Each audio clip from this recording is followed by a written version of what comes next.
Stock market indices are giving us a major warning sign, and we've got to pay attention to what could potentially be going on here. But first and foremost, the Nasdaq 100 is today, on track to hit its first time this year of being negative for 5 days in a row. This is very bad because if we get to a 6th day in a row, we haven't seen 6 red days in a row on the Nasdaq since before 2019. It's been over 5 years. This is a red flag that potentially markets are saying, hey, look, we have gotten very euphoric. We've made a lot of money in Bitcoin. We've made a lot of money in stocks. We've made a lot of money betting on Trump before the election. We made a lot of money on Trump after the election. That's great. But if it turns into profit taking, it's going to occur at a very precarious time for the US economy. I want you to, for a moment, consider the combination of a few different factors here. And we're going to write these down so you can see these broadly, simply, and together. Very, very simple. The first thing that we have to know is that the Federal Reserve is now only at a coin toss for whether or not they're actually going to reduce interest rates by 25 basis points in the December meeting. This is not ideal. So think about this. This means we have a hawkish Fed as a downside, right? This is a downside risk because the risk is the Fed is looking at data in the past and they are hawking too much, keeping rates too high for too long to crush our economy. This is very bad, especially at a time when we're equal with the job openings to unemployed rate. Well, what happens when all of a sudden you actually start getting layoffs in the first quarter? Now you're going to have more unemployed people than you have jobs for them, which is very bad for the economy.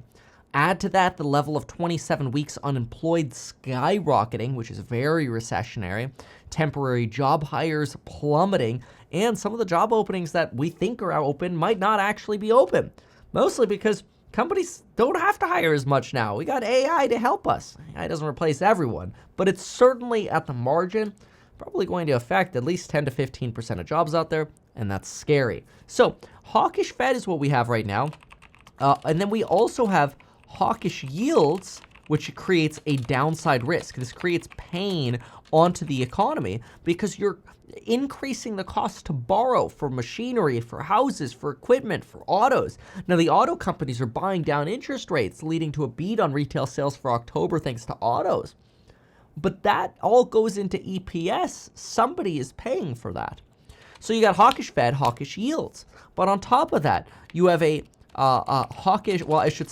topping greedy market, which also presents downside risk. I mean, don't get me wrong. I love seeing people make money off of Palantir. I've had a line on Palantir and indicated that Palantir is likely, if it keeps running, to run all the way up to 67.23. And quite frankly, we're at about 65 right now. It's up 8% today. On the idea that, hey, since it moved from the New York Stock Exchange to NASDAQ, it might be eligible for NASDAQ inclusion. You might not know this, but there are actually multiple stock exchanges, right? There's New York Stock Exchange, where I rang the bell. I had the honor of doing that. I love it. It's a beautiful building. It's on Wall Street. NASDAQ is actually more of your technology hub, if you will, whereas like your Dow-style companies are usually over at the NYSE. They call it the NYSE. But you go to NASDAQ, that's actually in Times Square. That's where rather than ringing the bell with the hammer, it's technically you push a button, there's more of an electronic panel that you push a button on over at NAS. But anyway, there's hope that NASDAQ will be included in the QQQ, basically, the NASDAQ 100. Which you shouldn't buy QQQ anyway. If you're going to hold it long term, you should buy QQQM because the fees are lower. It's the same thing. They just market QQQ and they make more money off you there because most people don't know about QQQM. But that's really a topic for also a different video. But the point is, I don't even know if you're going to want to be a part of the Qs because right now the Qs are tanking.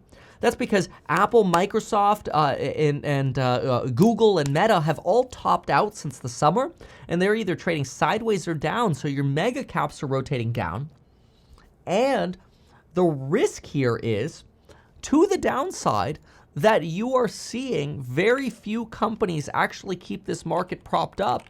You could see this very clearly by heading over to the CNN Greed and Fear Index, where we've actually just moved from greed to neutral intraday because markets are starting to sell down. But look at market momentum. Just 2 days ago, we were at the extreme greed characterization on market momentum, but the underlying is breaking apart. The number of new 52-week highs is actually at extreme fear. You're at stock price strength, which is the number of stocks contributing to upside, number of winners versus losers, at extreme fear. Yet at the same time, you're at extreme fear for stocks actually hitting new high valuations. Index momentum is in the greed category, and options are in greed, and 2 days ago they were in extreme greed, which means people are speculating. They're speculating at the top, while underneath, things are starting to turn rotten. And I want you to think about this for a moment, why things are starting to turn rotten. Well, 40% of small caps in the Russell 2000 are either zombies or struggling to repay debts / not profitable. This is a danger. These are bad investments to make if you do trend towards a recession. Now, obviously, the upshot is, hey, Trump leads to hiring, Trump leads to lower taxes, Trump leads to a boom in the economy. Bill Ackman believes this. Bill Ackman just mentioned that he thinks we're going to have a massive boom in the economy under Trump. And I actually believe that lower taxes and more hiring will happen. The question is, and nobody knows this, the question though is, when? I personally believe Donald Trump and Congress may cut taxes in March or May or whatever, but you're not going to see that benefit until 2026. So you're not going to see the benefit of lower taxes or hiring until 2026. In the meantime, you fire government workers and stocks correct, you're going to walk into a recession. The Federal Reserve is hawking, saying, oh, the economy is so good, but they're ignoring the underlying labor revisions, the terrible underlying revisions to the downside we keep getting over and over and over again.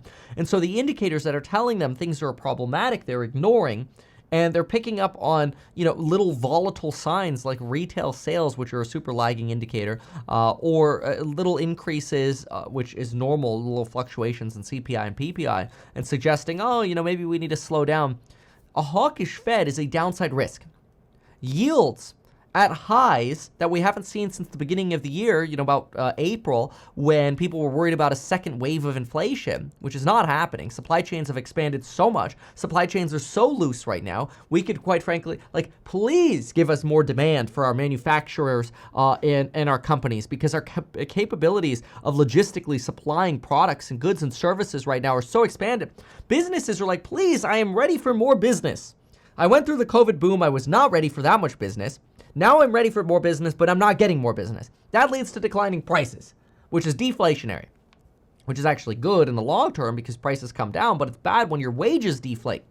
Wages are already indicating softness and a higher risk of deflating than inflating. So if you think you're going to get a raise, you should hope that you're not getting a pay cut. Hawkish Fed, downside risk. Hawkish yields, downside risk. Topping / greedy market on euphoria, hope, momentum, and call options. All of that is a downside risk.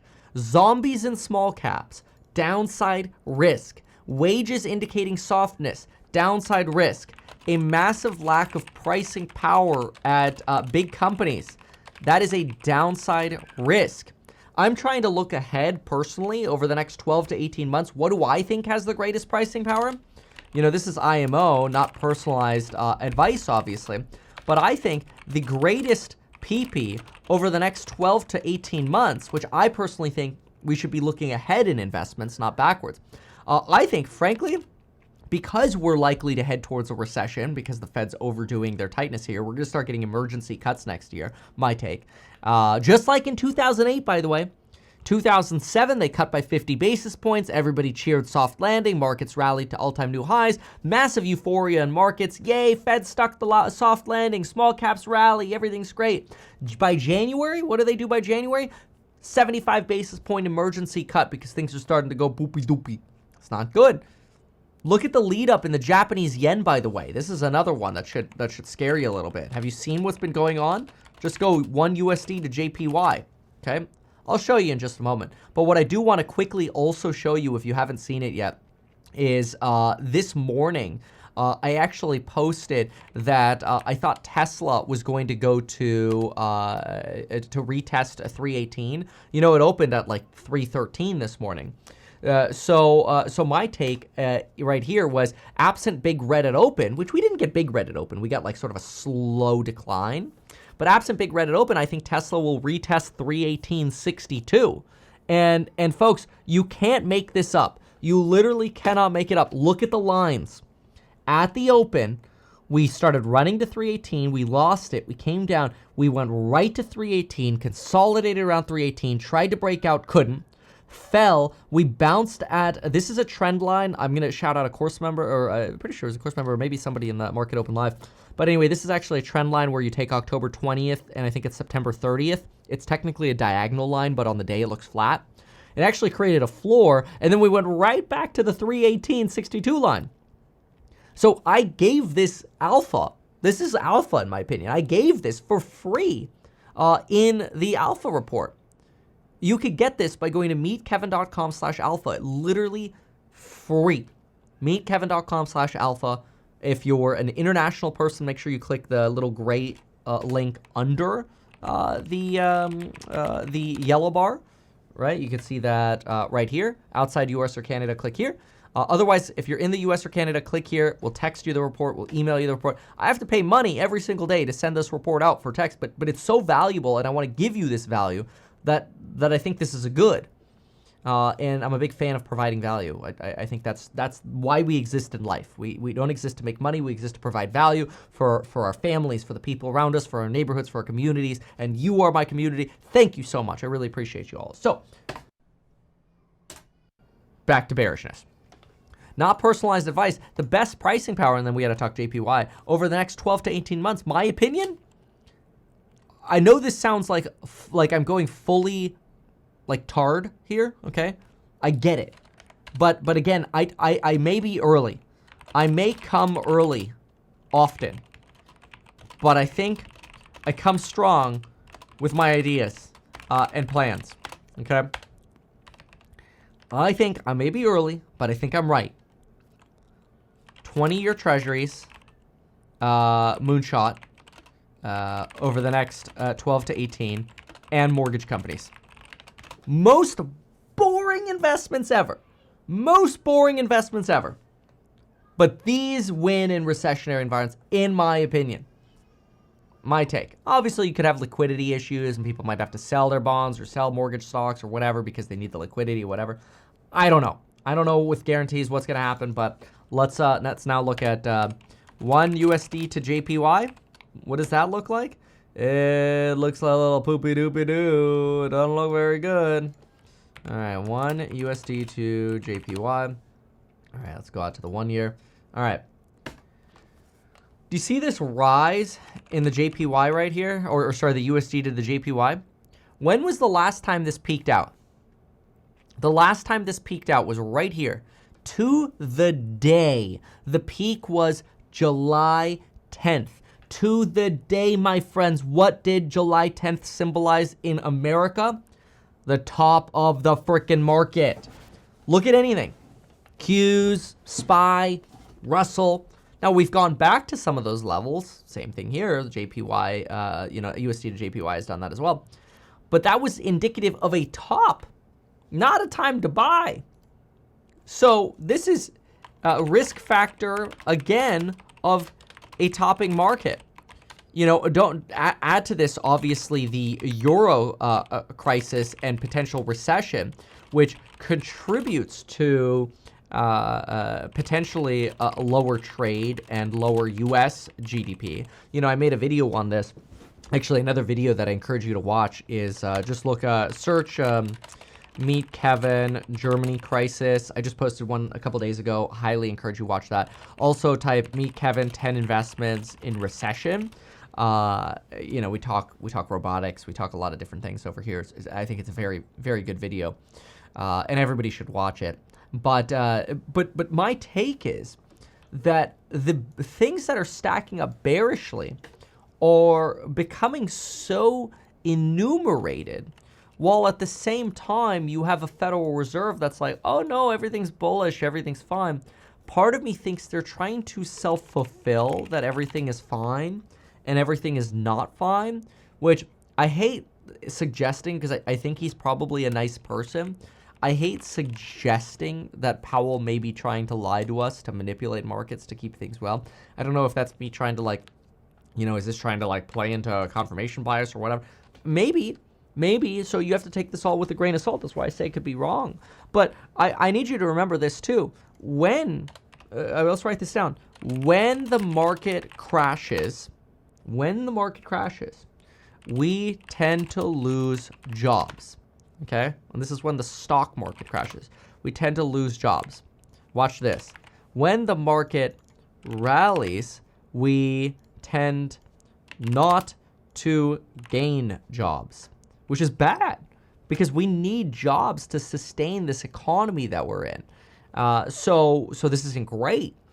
You know, there's some of the other things, just to sort of list out some of the other concerns that I have, just so you could, you know, watch these change over time yourself as well. We talked about this already. 27 weeks unemployed level rising. That is recessionary. That generally only goes up during a recession. Or after a recession has occurred, and you know, it's because it's during the recession, like the tail end, you start kind of seeing it. Who knows? Maybe we're at the tail end of a recession now, or booming out of it. I mean, I don't think so, but it's possible. I mean, we generally don't know until hindsight. AI bubble. You know, you've got the AMD layoffs, the Applied Materials miss, ARM and AMD miss slightly, and stocks sell off. This is just the beginning. But remember, once LLMs are a commodity, then infrastructure build out becomes redundant. So that's not good. That's a risk. The you know, some other items that we've seen. The yield curve is a disaster. Yield curve warning. You know, we already know about that. The SOM rule trigger and untrigger. Trigger, untrigger. This happened in 2006 as well. Happened in 2006 as well. And then, of course, we see the decline in the 3-month average of the, you know, job gains. Private payrolls negative. All of these things could turn around. And I could be entirely wrong, right? All of these could U-turn. And everything could then be fine. But I'm not optimistic, as the trend is rough. So those are my thoughts. I hate saying it, but if we get a Christmas sell down, let's write this down too. If Christmas coal sell off between now and then recession odds increase substantially. So I'm not happy about saying that. You know, I feel bad. I don't want to be in a place where you know, we feel that people are going to lose their jobs. And so, you know, the regular advice that I have for people who watch my channel is, and we'll write this down too, is don't copy me, but be aware, right? Pay off debt, save money, and insulate your job. Work harder now, not then. Anyway, that's my take. Make sure to go to meetkevin.com/alpha to get your alpha report. Love y'all. Thank you so very much for being here. You're good people. And I hope everybody can win bigly in the long run and get through whatever it is we're getting through. Cheers, folks. Goodbye. Why not advertise these things that you told us here? I feel like nobody else knows about this. We'll try a little advertising and see how it goes. Congratulations, man. You have done so much. People love you. People look up to you. Kevin Paffrath there, financial analyst and YouTuber. Meet Kevin. Always great to get your take.